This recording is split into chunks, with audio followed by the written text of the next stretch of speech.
इकडे अहिल्यानगर जिल्ह्यामध्ये सकाळी झालेल्या पावसामुळे कांदा पिकांचं मोठं नुकसान झालंय। शेतातून काढलेला कांदा आणि काढणीला आलेला कांदा अशा दोन्ही कांद्यांचं मोठं नुकसान झालं।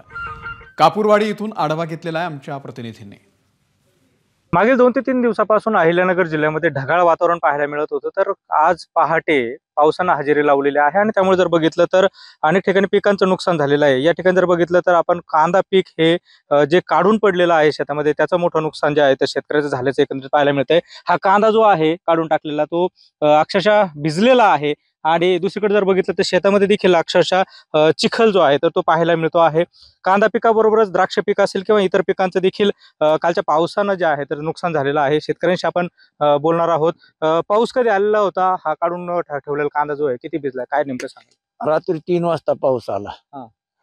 मग 3च्या नंतर आम्हाला सुधच नाही झाली, आम्ही झोपातच राहिलो, तो कांदा भिजून गेला आणि पुन्हा 4 वाजता झाला। तर त्याच्यात बी धावपळ करण्यापेक्षा म्हणलं आता भिजला उपयोग नाही।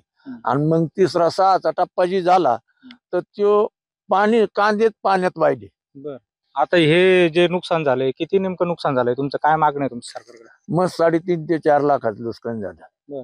पण आता त्याला इलाज नाही, सहन करायची शक्ती दिली पांडुरंगाने, तेवढं सहन करू, नाही तर आलं सरकारकडून अनुदान तर बघू, नाही तर गेलं।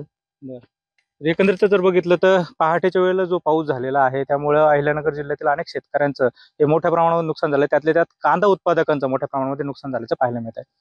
कॅमेरा पर्सन प्रसाद सह सुनील भुंगळे, एबीपी माझा, अहिल्यानगर। महानिकाला दिवशी सर्वाधिक पाहिलेलं चॅनल